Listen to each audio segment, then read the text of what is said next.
नमस्ते दोस्तों, मैं एस्ट्रो ज्योति आज की बात में आप सबका स्वागत करती हूँ। आइए आज की बात कर लेते हैं। आज बड़ा ही शुभ दिन है, पवित्र दिन है। आज अष्टमी तिथि है और दुर्गा अष्टमी, गोपाष्टमी के साथ साथ छठ पूजा का पारायण का दिन है आज। तो सबके बारे में विस्तार से बात करेंगे, थोड़े से उपाय बताऊंगी और कृष्ण कथा में फिर थोड़ा से ज्ञान की बात करेंगे। तो पहले छठ पूजा की बात कर लेते हैं। अष्टमी आज देर रात 3:17 तक रहेगी। आज छठ पूजा का पारण दिन है। आज उगते हुए सूरज को अर्घ्य देकर व्रत का पारण किया जा रहा है और आज सूर्योदय सुबह 6:48 पर हो चुका है और छठ के व्रत से संतान सुख की प्राप्ति होती है। तो जिस छठ का पूजा किया था उसका पारायण हो चुका है। छठ के व्रत से संतान सुख की प्राप्ति होती है। आज रात 8:34 तक ध्रुव योग रहेगा। ध्रुव योग में भवन या इमारत निर्माण में सफलता मिलती है, लेकिन इसमें कोई भी गाड़ी वगैरह नहीं खरीदी जाती है। आज रात 9:26 तक धनिष्ठा नक्षत्र रहेगा, जिसका स्वामी मंगल है और इसका संबंध शमी के पेड़ से है। तो आज शमी के पेड़ की उपासना करनी है, उससे किसी भी तरह का नुकसान नहीं पहुंचाना है। शमी के पेड़ को किसी भी तरह का नुकसान नहीं पहुंचाना है। और एक बात, आज सुबह 10:07 से पंचक शुरू हो रहे हैं। पंचक आपको पता है, धनिष्ठा नक्षत्र एक पंचक नक्षत्र है। तो आज पहला नक्षत्र है, पहला पंचक है। पंचक की श्रेणी में धनिष्ठा पहला पंचक है। पंचक के दौरान घर में लकड़ी का कार्य नहीं करना चाहिए, किसी भी तरह का लकड़ी इकट्ठा भी नहीं करना चाहिए। चारपाई बनाना, छत बनाना, लकड़ी का काम करना, ये सब मनाही है। 24 नवंबर की शाम 4:01 तक ये पंचक का आपको ध्यान रखना है और लकड़ी का काम नहीं करना है। और दूसरी बात, दुर्गा अष्टमी है। आज दुर्गा अष्टमी का व्रत किया जाएगा। माँ दुर्गा की उपासना से मनोकामना पूर्ण होती है, किसी भी समस्या का समाधान निकलता है। तो आज व्रत कीजिए। आज गोपाष्टमी व्रत भी है। आज से श्री कृष्ण ने गौचारण लीला शुरू की थी। आज का वही दिन है, अष्टमी के दिन, जिस दिन कन्हैया ने गौ चराना शुरू किया था। उसके बारे में मैं विस्तार से कृष्ण कथा में आपको बताऊंगी।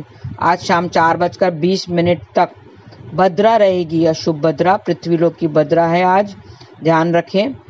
चंद्रमा कुंभ, मीन, कर्क या सिंह राशि में होता है तो अशुभ भद्रा होती है।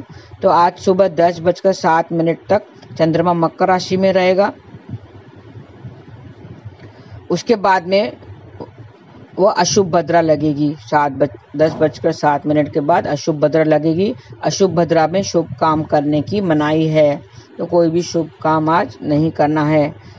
अब थोड़े उपाय की बातें, उपाय जान लेते हैं। दुर्गा अष्टमी और गोपाष्टमी के निमित्त जो उपाय हैं, आज गोपाष्टमी में आपको गौ माता की पूजा करनी है। गौ माता बछड़े की पूजा करनी है, उसे नहलाना है।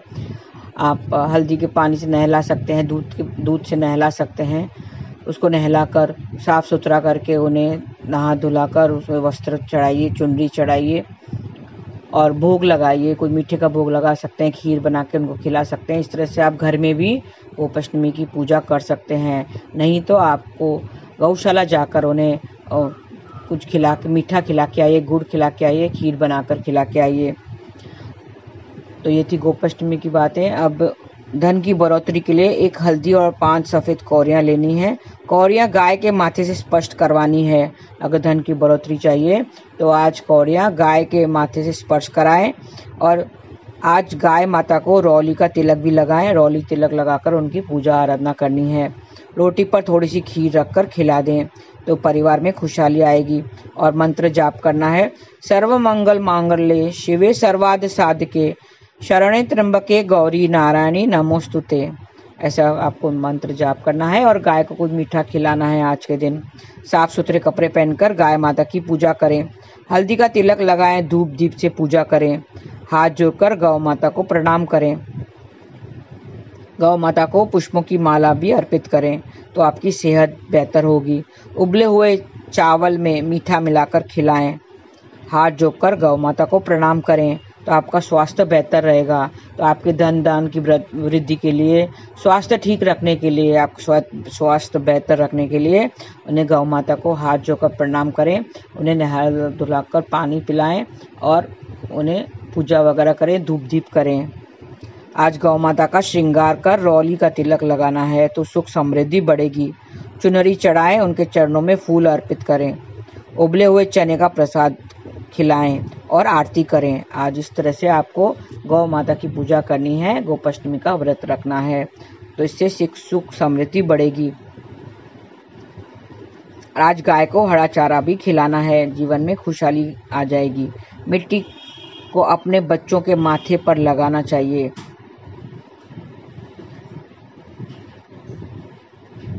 आज के दिन गौ माता का विधि पूर्वक पूजन करें, परिवार में खूब तरक्की होगी। गौशाला में कुछ दान पुण्य भी करना है, क्योंकि कार्तिक मास चालू है तो दान पुण्य का बहुत ही महत्व है। तो आज गौशाला जाकर उन्हें पूजा करें, हाथ जोड़कर प्रणाम करें और गौशाला में कुछ दान पुण्य भी करें और मंत्र जाप करें। देहि सौभाग्यम आरोग्यम देवी में परम सुखम, रूपम देहि जहन देहि यशो देहि दिशो जही। ऐसा आपको मंत्र जाप करना है। व्यापार में खूब तरक्की होगी। आज के दिन गौ माता की सेवा भी करें, अपने हाथों से गौ माता को पानी पिलाएं। आज के दिन गौ माता की सेवा करें। गाय के उपले पर कपूर का टुकड़ा रखें, पूरे घर में धूप दिखाएं। गाय के उपला ले आने और उसके ऊपर कपूर रखकर पूरे घर में धूप दिखाएं, तो आपके कामों में बाधाएं नहीं आएगी। धूप दिखाने के बाद उपला दक्षिण में रख दें।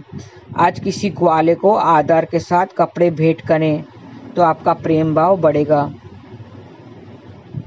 घर के मुख्य द्वार पर पास गाय के गोबर से स्वास्तिक बनाने से आपके घर से नेगेटिविटी दूर होगी।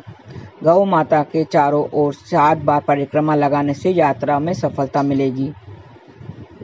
गौ माता को गेहूं का दलिया खिलाने से यात्राओं में सफलता मिलेगी। तो आज इस तरह से गोपाष्टमी का त्यौहार है और मंत्र जाप करके, जो मंत्र मैंने बताया वो जाप करके आप गौ माता की पूजा आराधना करें, उनको पानी पिलाएं, उनके चरण स्पर्श करें और उनके माथे पर हाथ रखकर अपने माथे पर लगाने से आपके स्वास्थ्य ठीक होंगे। तो ये थी आज की बातें। और आज अष्टमी के दिन नारियल का सेवन करने से बचें, ये नरक की प्राप्ति देती है। तो नारियल का सेवन करने से बचें। अष्टमी के दिन थोड़े से कुछ चीज़ें होती हैं जो तिथि के हिसाब से वो नहीं खानी चाहिए, मैं बता देती हूँ, उसमें आप ध्यान रखें। तो ये थी आज की बात। अब कृष्ण कथा में हम आगे बढ़ेंगे। भागवत कथा में, क्योंकि कार्तिक मास चालू है तो कार्तिक मास का एक एक क्षण बहुत महत्व का है, बहुत पवित्र है। भागवत कथा 18 पुराणों में उत्तम है। जब सुखदेव महाराज परीक्षित को भागवत कथा सुना रहे थे, आपको पता है परीक्षित को श्राप मिला था कि 7 दिन में उसकी मृत्यु होगी, तो उन्होंने पंडित से पूछा था उसका कि इसका उपाय क्या करें, कैसे मैं इसको सफल करूं। तो उन्होंने भागवत सुनने की बात कही थी। तो सुखदेव जी महाराज से परीक्षित भागवत सुनने के लिए गए थे। तब देवतागण वहां पे आए थे, अमृत का कलश लेकर सुखदेव के पास आकर आए थे। ये वही अमृत का कलश था जो समुद्र मंथन में देवताओं को श्री हरि ने दिया था। आपको पता होगा वो कथा, जब अमृत पाने के लिए वो लोग ने मंथन किया था और देवता और असुर दोनों लड़ रहे थे अमृत पाने के लिए। तो देवताओं को वो अमृत का कलश मिला था, अमृत अमर होने के लिए देवताओं को वो अमृत का कलश मिला था। कितना अनमोल था, कितना संघर्ष किया था उन्होंने ये कलश पाने के लिए। और वही कलश लेकर, वो सतयुग का युग था, वो सतयुग था। लेकिन जब परीक्षित सुखदेव महाराज से कथा सुन रहे थे तो वही कलश देवता कथा सुनने के लिए आए थे, तो वो अनमोल वो अमृत का कलश लेकर आए थे, जिनके लिए उन्होंने काफी संघर्ष किया था। तो देवताओं ने सुखदेव महाराज को आके दिया, तो उनको भागवत कथा नहीं मिली। उनको सुखदेव को गुस्सा आ गया। उन्होंने कहा कि तुम ये क्या लाए हो, अमृत लेकर आए हो, कथा सुनने के लिए तुम अमृत का कलश लेकर आए हो। उन्होंने देवताओं को लौटा दिया, क्योंकि कथा अमृत के सामने उस अमृत का कोई मोल नहीं है। कथा में इतना अमृत है, कथा ऐसा अमृत है, जो कृष्ण कथा, जो भागवत कथा में ऐसा अमृत है कि वो जो अमृत के उसके सामने उसका कोई मोल नहीं है। ये बहुत ही जो कथा का अमृत है वो बहुत अनमोल है, हम इसका महत्व नहीं जानते हैं। एग्जाम्पल के लिए एक छोटा बच्चा है, उसके सामने आप एक हाथ में 2000 रुपए का नोट रखो और दूसरे हाथ में चॉकलेट रखो। खैर 2000 का नोट अभी बंद हो गया है, लेकिन सपोज आप चालू है, 2000 का नोट है और वो रखेंगे और दूसरे हाथ में एक चॉकलेट रखेंगे, तो बच्चा क्या उठाएगा? बच्चा का हाथ चॉकलेट उठाने के लिए ही जाएगा। क्यों? क्योंकि उस बच्चे को 2000 नोट का मोल नहीं पता है। वो 1-2 रुपए का चॉकलेट के लिए उसका खुश हो जाएगा। कार्तिक मास चालू है, उसका एक एक क्षण हमारे लिए बहुत अनमोल है, इसे व्यर्थ मत गवाओ, इसका सदुपयोग करो। उस बच्चे को ये पता नहीं है कि 2000 रुपए में 1000 चॉकलेट आ जाएंगे, लेकिन तो भी वो 2000 रुपए का नोट नहीं लेकर वो चॉकलेट लेकर में ही खुश होएगा। उसको उसका महत्व नहीं पता, उसको 2000 रुपए का महत्व नहीं पता है, उसकी बुद्धि सीमित है। लेकिन अगर हम 25 साल, अगर वो लड़का 25 साल का है लड़का और उसको 2000 का नोट एक हाथ में और एक हाथ में चॉकलेट लेंगे, तो वो 2000 का नोट लेगा। क्यों? क्योंकि उसके अभी 2000 का नोट उसका महत्व समझ गया है, वो 2000 का महत्व समझ गया है और उसकी बुद्धि विस्तार हो गई है, 2000 का नोट ही लेगा। इसी तरह भागवत में भी हमारे भगवान ने भी हमारे सामने संसार के कई सुख रखे हैं, घर परिवार के सुख रखे हैं और एक जगह भक्ति का सुख रखा है। तो हम घर परिवार के सुख के पीछे भागते हैं। क्यों? क्योंकि हमें भक्ति का महत्व नहीं पता, भक्ति के सुख का महत्व नहीं पता। भक्ति की कितनी जरूरत है हमें, ये हमें नहीं पता है। इसके लिए कृष्ण कथा कितनी जरूरी है, नाम जाप करना कितना जरूरी है, ये हमें अभी तक नहीं पता है, उसका मोल नहीं पता है। सुबह जल्दी उठकर भजन करना, नाम जाप करना, वो सब हमें उसका मोल नहीं पता है। एक जगह नींद का सुख है, भगवान ने हमारे सामने नींद का सुख रखा है और दूसरी तरफ सुबह का कीर्तन रखा है। तो आप क्या लेना पसंद करेंगे? आप नींद का सुख लेना पसंद करते हैं, सुबह जल्दी नहीं उठते हैं। उस समय हमारी वो बुद्धि, हमारी जो समझ है वो एक छोटे बच्चे की तरह हो जाती है और हम नींद को नहीं छोड़ना चाहते हैं। हाय मुझे नींद आ रही है, मैं नींद को कैसे छोड़ूं? और आप नींद को नहीं छोड़ते हैं। हमें उस वक्त पता नहीं चलता, हमें उसे पता नहीं आता कि हमारे लिए भक्ति कितनी जरूरी है।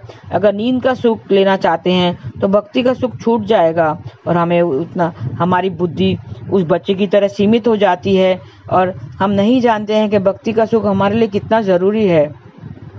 हाँ, हमारे लिए नींद भी जरूरी है। मैं नहीं कहती हूँ कि नींद जरूरी नहीं है। नींद थक हार कर आदमी नींद को ही पसंद करता है। 6 घंटे की नींद बहुत जरूरी होती है। इतने मेहनत करने के बाद 6 घंटा, मिनिमम 6 घंटा जरूर सोना चाहिए। इस कलयुग में, ये जो कलयुग है ये बीमारियों का योग है। यहाँ पे बीमारियां बहुत सारी बीमारियां हैं। कितना स्ट्रेस है यहाँ पर इस कलयुग में, आज की दुनिया में कितना स्ट्रेस है। ये रोगों का युग कहा गया है। पाप, ताप, संताप, ये तीनों का युग है। ये यहाँ पे तीनों आपको मिलेंगे। उसके लिए भी तो भक्ति जरूरी है। हाँ, पापों को दूर करने के लिए भी तो भक्ति जरूरी है, नाम जाप जरूरी है। इस बहाने जल्दी से उठ जाएंगे और जल्दी सो जाएंगे, क्योंकि जल्दी उठने के लिए जल्दी सोना बहुत जरूरी है। नींद भी बराबर मिलेगी और भक्ति का सुख भी ले पाएंगे। तो हमें जल्दी सोकर सुबह जल्दी उठना है, ब्रह्म मुहूर्त में उठकर भक्ति का सुख लेना है। नींद का सुख को त्याग कर हमें भक्ति का सुख के पास जाना है, क्योंकि हमें पता होना चाहिए कि भक्ति हमारे लिए कितनी जरूरी है। सिर्फ 7 दिन बचे हुए हैं, कार्तिक मास चालू है। 27 नवंबर को कार्तिक मास समाप्त हो जाएगा। तो कार्तिक मास में जितने 7 दिन बचे हुए हैं उसका लाभ उठाइए, उसमें भजन कीजिए, कीर्तन कीजिए, भागवत की कथा सुने, भक्ति का सुख ले लेना चाहिए। आज के दिन जो है, आज गोपाष्टमी है, आज अष्टमी की तिथि है और उसको गोपाष्टमी के तौर पे मनाया जाता है। क्यों? क्योंकि आज ही का वो दिन है, आज ही की तिथि है जब मेरे कन्हैया ने गौचारण शुरू किया था, गौचारण लीला आरंभ की थी। 3 वर्ष का जब कृष्ण था नंदगांव में, माता यशोदा के सामने, नंद बाबा के सामने कहने लगा, मैया मुझे भी गौ चराने जाना है, मेरे दोस्त सब ग्वाले सब जा रहे हैं, मुझे भी जाना है। माता ने कहा, तू इतना छोटा है, सिर्फ 3 वर्ष का है, तू कैसे उनको संभाल पाएगा? इतनी सारी गाय हैं, गौ माता है, कैसे उसे चराएगा? कोई बछड़ा यहाँ वहाँ चला गया तो उसे कैसे संभालेगा? नहीं नहीं मैया, नहीं मैया, मुझे जाना है, मुझे अपने दोस्तों के साथ गौ चराने जाना है, ऐसी जिद करने लगा। तो नंद बाबा ने कहा, इसे जाने दो, इसके दोस्त भी जा रहे हैं, इसको दोस्तों के साथ जाने दो। तो माता बहुत परेशान हो गई थी।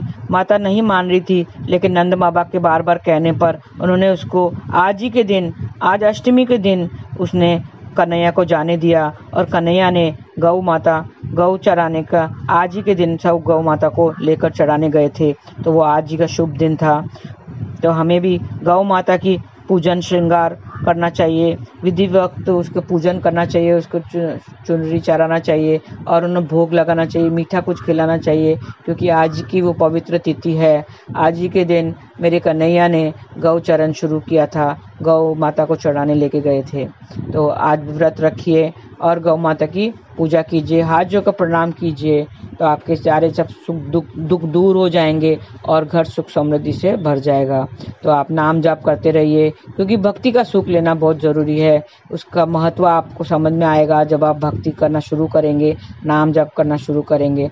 हरे कृष्ण कृष्ण कृष्ण हरे हरे, हरे राम राम राम हरे हरे। आज के लिए बस इतना ही। धन्यवाद। आपका दिन शुभ रहे। हरे कृष्ण।